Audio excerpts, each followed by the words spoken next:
ఆధ్యాత్మిక ప్రస్తావనల్లో గీత అంటే భగవద్గీతే. నిజానికి ఇంకా చాలా గీతలున్నాయి.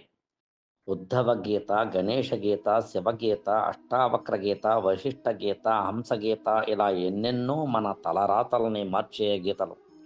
18 అధ్యాయాల భగవద్గీత దానికదిగా విడిగా పురాణము కాదు, కావ్యము కాదు. మహాభారత ఇతిహాసంలో ఒక అంతర్భాగం. అటూ ఇటూ కురు పాండవులు కత్తులు దూసుకోవడానికి సమర శంఖం పూరించిన వేళ కథన సీమ కురుక్షేత్రం మధ్యలో విల్లములు పారేసి వైరాగ్యంతో నీరుగారి యుద్ధం చేయను చేయలేను అన్న అర్జునుడికి కృష్ణుడు చెప్పినదే భగవద్గీత. ఒక అర్జునుడికి మాత్రమే వ్యామోహాలు, వైరాగ్యాలు, నిట్టూర్పులు, నిస్సత్తువలు, పలాయనవాదాలు, భయాలు లేవు. లోకంలో అందరూ ఇదే జబ్బుతో బాధపడుతున్నారు. ఆ రోజుల్లో వాట్సాప్లు, ఫేస్బుక్ లైవ్లు, శాటిలైట్ లైవ్లు లేవు కనుక కోట్ల మంది పోగైన ఒకే చోట అందరికీ వినిపించేలా ఒకేసారి చెప్పేశాడు శ్రీకృష్ణుడు. అర్జునుడికి ఒక్కడికే అయితే గుడారంలోకి పిలిచి మెల్లగా చెవిలో చెప్పేవాడు కదా. మనకు ఆ గీతా సారం వినపడి ఉండేది కాదు కదా.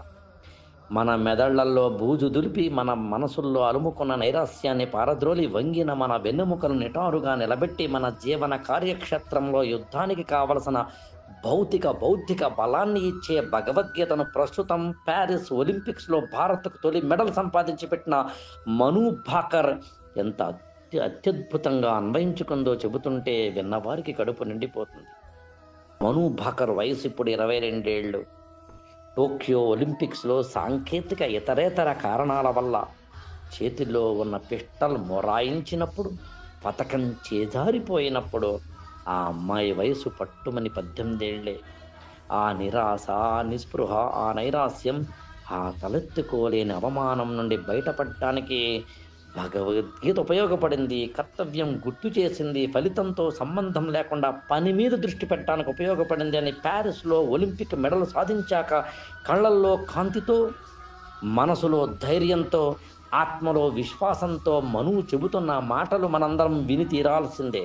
యుద్ధ సీమ నడి మధ్యలో ఆయుధం పట్టను, అస్త్ర సన్యాసం చేసిన అర్జునుడికి ఆయుధమే పట్టను, కేవలం రథం తోలుతాను అన్న శ్రీకృష్ణుడి మాటల అంతరార్థం, మర్మం తెలిసి మళ్ళీ ఆయుధం పట్టాడు అలనాడు అర్జునుడు. అర్జునుడు గీత విన్నాడు, యుద్ధం చేశాడు, యుద్ధం గెలిచాడు. మను భాకర్ గీత విన్నది, ప్రాక్టికల్గా పాటించింది, ఒలింపిక్స్లో పతకం గెలిచింది.